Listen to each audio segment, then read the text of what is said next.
बिस्मिल्लाहिर्रहमानिर्रहीम अस्सलाम वालेकुम। अब हम डिस्कस करेंगे रैपिडली प्रोग्रेसिंग ग्लोमेरुलोनेफ्राइटिस आरपीजीएन। हम डिस्कस कर रहे थे वो डिजीज़ जो नेफ्रेटिक सिंड्रोम कॉज करती हैं। नेफ्रेटिक सिंड्रोम यानी हेमेटूरिया और हाइपरटेंशन और जनरलाइज्ड एडीमा, इन सिम्टम्स, ये वाले सिम्टम्स जो नेफ्रेटिक सिंड्रोम के सिम्टम्स हैं।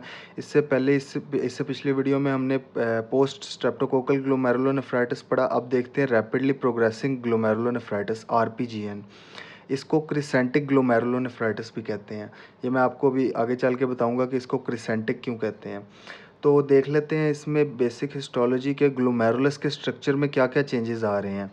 तो कोई भी इन्फ्लेमेशन या कोई भी इंजरी हुई है ग्लोमेरुलस की, वो इम्यून कम्प्लेक्स डेपोजिशन की वजह से हो सकती है, किसी इन्फेक्शन की वजह से, कोई बैक्टीरियल वायरल इन्फेक्शन है, या कोई एंटी जीबीएम एंटीबॉडी बन रही है बॉडी में, जीबीएम के ख़िलाफ़ एंटीबॉडी बन रही है, तो उसकी वजह से कोई भी इंजरी हो रही है, तो उस इंजरी की वजह से ऐसी चेंजेस आएंगी कि रैपिडली किडनी का फंक्शन डिक्लाइन करेगा। तो ये ऐसी situation rapidly progressing glomerulonephritis cause करती है आरपीजीएन। इसमें देखें कि जो ग्लोमेरुलर बेसमेंट मेम्ब्रेन है वो रिंकल्ड और रप्चर्ड हो जाती है।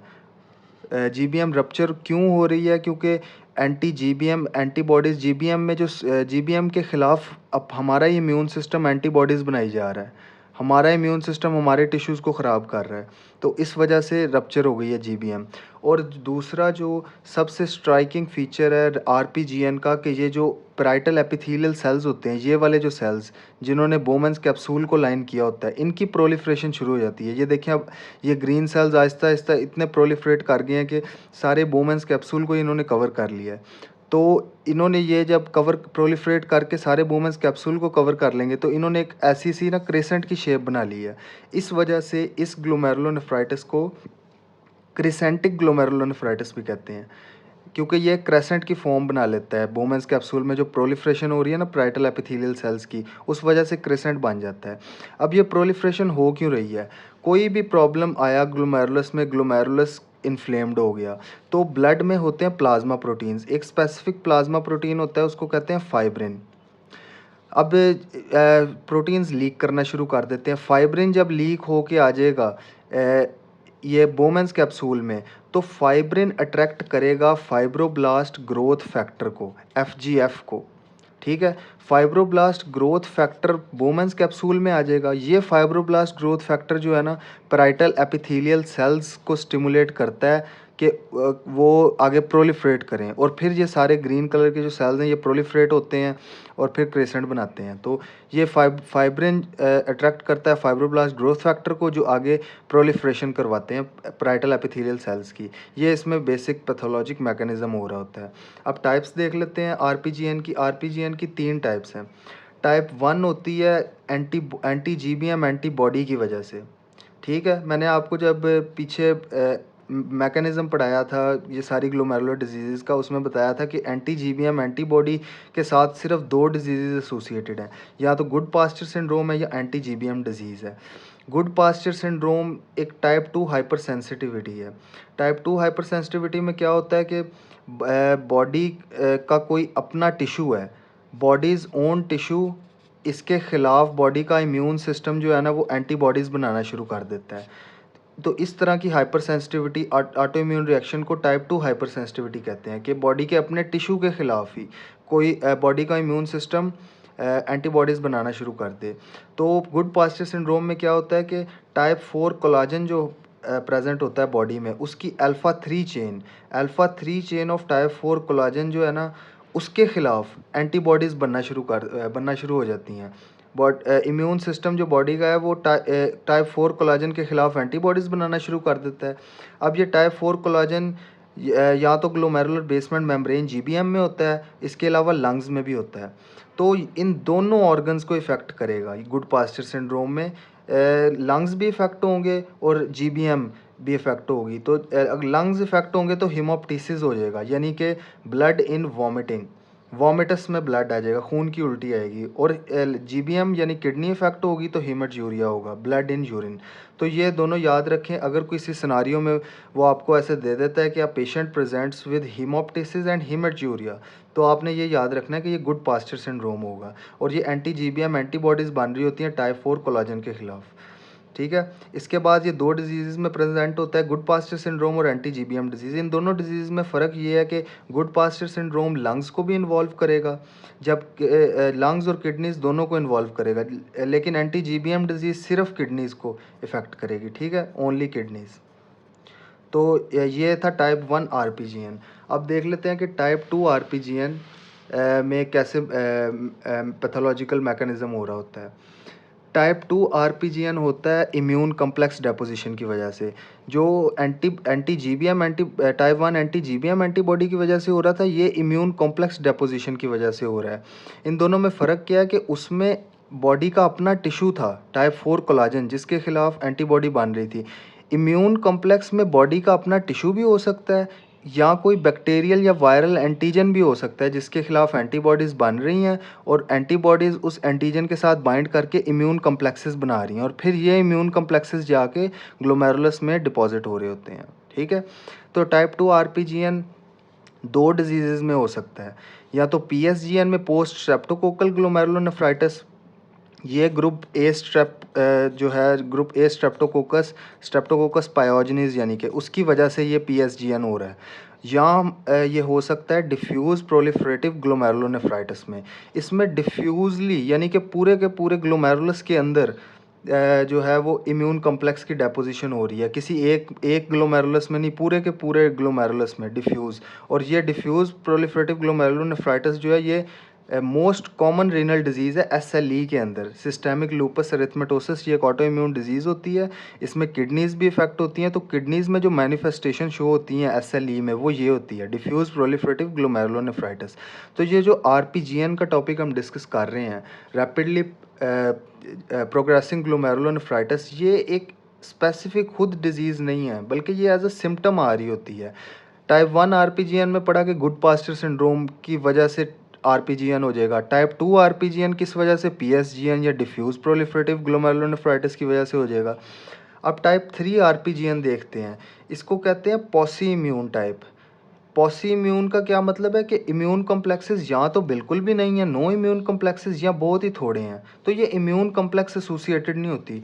तो अब इम्यून कॉम्प्लेक्स डेपोजिशन नहीं हो रही, तो फिर ये कैसे ग्लोमेरुलस इन्फ्लेम हो रहा है, उसकी इन्फ्लेमेशन कैसे वो डैमेज हो रहा है टाइप 3 में। तो ये होते हैं अनका एसोसिएटेड।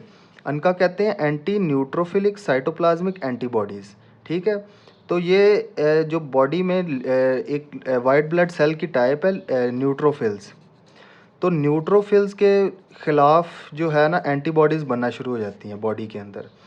तो ये दो तरह का होता है, ये दो तरह की एंटीबॉडीज़ बन सकती हैं, या तो सी एन का बनेगी या पी एन का बनेगी। ठीक है, सी एन का कहते हैं साइटोप्लाज्मिक अनका, और पी एन का होता है पेरी न्यूक्लियर अनका। ठीक है, जो सी अनका में क्या होगा कि ये जो सी अनका वाली एंटीबॉडीज़ है ना, ये न्यूट्रोफिल्स की साइटोप्लाज्म में, ये सी से साइटोप्लाज्म बनता है, साइटोप्लाज्म में न्यूट्रोफिल्स की एक एंजाइम होता है प्रोटीनेज 3 एंजाइम, इस एंजाइम को टारगेट करती हैं, और इस एंजाइम को टारगेट करके न्यूट्रोफिल्स की एक्टिवेशन करवा देती हैं। ठीक है, जबकि पी एनका में पेरी न्यूक्लियर रीजन जो होता है ना न्यूट्रोफिल्स का, उसमें एक एंजाइम होता है MPO enzyme, myeloperoxidase enzyme. इस एंजाइम को टारगेट करती हैं ये एंटीबॉडीज़, पीएन का एंटीबॉडीज़, और न्यूट्रोफिल्स की एक्टिवेशन करवा देती हैं। अब आपको पता है कि जब न्यूट्रोफिल्स एक्टिवेट होंगे तो वो at the site of inflammation आएंगे, और वो मज़ीद इन्फ्लेमेशन को बढ़ा देंगे। ठीक है, तो इन न्यूट्रोफिल्स की एक्टिवेशन की वजह से ग्लोमेरुलस की मज़ीद इन्फ्लेमेशन होती है, और उसका डैमेज बढ़ जाता है।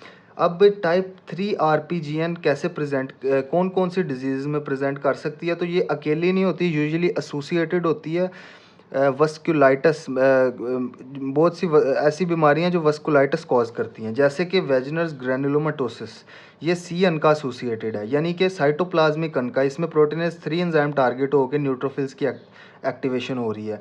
जबकि माइक्रोस्कोपिक पोलीएंजियाइटिस और चर्ग स्ट्राउस सिंड्रोम ये दोनों पी अनका एसोसिएटेड है, पेरी न्यूक्लियर अनका एसोसिएटेड। तो ये सारे वस्कुलाइटिस के टाइप्स हैं। ब्लड वेसल्स की इन्फ्लेमेशन भी करवाएंगी ये एंटीबॉडीज़। इसके अलावा ग्लोमेरुलस की भी इन्फ्लेमेशन करवा के आरपीजीएन कॉज करवा सकती हैं। अब देख लेते हैं कि माइक्रोस्कोपिक पिक्चर्स जो है वो आरपीजीएन की, कि अगर हम ग्लोमेरुलस को अंडर माइक्रोस्कोप देखें तो हमें क्या फीचर्स नज़र आएंगे आरपीजीएन के केस में। तो सबसे पहले लाइट माइक्रोस्कोपी पे देख लेते हैं। लाइट माइक्रोस्कोपी में हमें क्रिसेंट फॉर्मेशन नज़र आएगी। मैंने आपको पहले एक्सप्लेन कर दिया कि वो क्रिसेंट क्यों बन रहा है, कि फाइब्रिन लीक होके बोमन्स कैप्सूल में आया, उसने एफजीएफ को अट्रैक्ट किया और एफजीएफ ने आगे पैराइटल एपिथेलियल सेल्स की प्रोलिफरेशन करवा दी। तो इस वजह से क्रिसेंट फॉर्मेशन बन रही है। ये तीनों टाइप्स में बनती है, टाइप 1, टाइप 2, टाइप 3। अब इम्यूनोफ्लोरेसेंस में क्या होगा? टाइप 1 जो आरपीजीएन था वो एंटी जीबीएम एंटीबॉडीज़ की वजह से हो रहा था। ये एक ट्रिक याद रखें कि ग्लोमेरुलर डिजीज़ में जो एंटी जीबीएम एंटीबॉडी एसोसिएटेड हैं, यानी कि दो ही डिजीज़ हैं सिर्फ, या तो गुड पास्टर सिंड्रोम है या एंटी जीबीएम डिजीज़ है। तो जो एंटी जीबीएम एंटीबॉडी एसोसिएटेड है उनमें हमेशा सिर्फ इन दो में लीनियर डिपॉजिट बनेंगे, बाकी सब में ग्रैन्युलर डिपॉजिट्स होंगे। वो जो जितनी भी इम्यून कम्प्लेक्स मीडिएटेड हैं उन सब में ग्रैन्युलर डिपॉजिट्स होंगे। जैसे हमने उधर पीछे पीएसजीएन में पढ़ा, या नेफ्रोटिक सिंड्रोम की जितनी भी डिजीज़, मिनिमल चेंज डिजीज़ हो गई, या आगे एफएसजीएस, तो इन सब में ग्रैन्युलर डिपॉजिट्स होंगे। तो टाइप 1 चूँकि एंटी जीबीएम एंटीबॉडी एसोसिएटेड है, इसमें एंटीबॉडीज़ और कम्प्लीमेंट प्रोटीन्स जो आके फिर इम्यून कम्प्लेक्सेस, जो इम्यून कम्प्लेक्स बनते हैं तो वो अट्रैक्ट करते हैं इनको, कम्प्लीमेंट प्रोटीन्स को, तो फिर ये जाके मज़ीद इन्फ्लेमेशन करवा देते हैं। तो इनकी लीनियर डिपॉजिट्स होंगे। ये देखें, जैसे टाइप 1 में जीबीएम के अंदर ये लीनियर डिपॉजिट्स हैं, ठीक है, ये ऐसे एक लाइन में डिपॉजिट हुए हैं। जबकि टाइप 2 में ग्रैन्युलर डिपॉजिट्स हैं एंटीबॉडीज़ के और कॉम्प्लीमेंट प्रोटीन्स के, ठीक है, ऐसे ग्रैन्यूल्स गुच्छे से बने हुए हैं। और ये सब एंडोथीलियल भी हो सकते हैं, सब एपिथीलियल भी। सब एंडोथीलियल वो जगह होती है कि कैपिलरी के एंडोथीलियम और जीबीएम के दरमियान में ये सब एंडोथीलियल स्पेस होती है, जबकि जीबीएम और एपिथेलियल सेल्स के दरमियान में सब एपिथेलियल स्पेस। तो ये ग्रैन्युलर डिपॉजिट्स हो सकते हैं टाइप 2 में, सब एंडोथीलियल भी हो सकते हैं, सब एपिथेलियल भी हो सकते हैं। और टाइप 3 चूँकि हमने डिस्कस किया, ये कोई डिपॉजिट्स इसमें नहीं नज़र आएंगे, क्योंकि ये इम्यून कॉम्प्लेक्स डिपोजिशन होती नहीं है इसमें, बल्कि ये अनका एसोसिएटेड है, ठीक है, सी अनका या पी अनका एसोसिएटेड। तो इसमें कोई डिपॉजिट्स नहीं नज़र आएंगे। जबकि इलेक्ट्रॉन माइक्रोस्कोपी में देखेंगे तो आपको बताया कि रप्चर्ड जीबीएम है, क्योंकि जीबीएम में कम्प्लेक्स डिपोजिशन हो रही है, और डेंस डिपॉजिट्स होते हैं टाइप 1 और टाइप 2 में, 3 में नहीं होते क्योंकि वो अनका एसोसिएटेड है। सवाल अब एग्ज़ाम में आरपीजीएन के टॉपिक से क्या आ सकता है कि वो आपको सारा सिनारियो देंगे नेफ्रेटिक सिंड्रोम का, यानी कि हीमेटूरिया के साथ प्रेजेंट कर रहा है कोई भी पेशेंट और उसका ब्लड प्रेशर रेज्ड है। तो ये सारा ना नेफ्रेटिक सिंड्रोम के सिम्टम्स होंगे। और फिर आखिर में बता दिया होगा कि जब हमने इलेक्ट्रॉन माइक्रोस्कोपी पे या माइक्रोस्कोप के अंदर देखा है ग्लोमेरुलस के टिश्यू की बायोप्सी करके, तो हमें क्रिसेंट्स नज़र आ रहे हैं। तो आपने इस क्रिसेंट के लफ्ज़ से पहुंच जाना है कि ये आरपीजीएन ही है, ठीक है। तो यहाँ आरपीजीएन का टॉपिक ख़त्म हुआ। अब अगली वीडियो में देखते हैं आईजीए नेफ्रोपैथी जो नेफ्रेटिक सिंड्रोम कॉज करती है।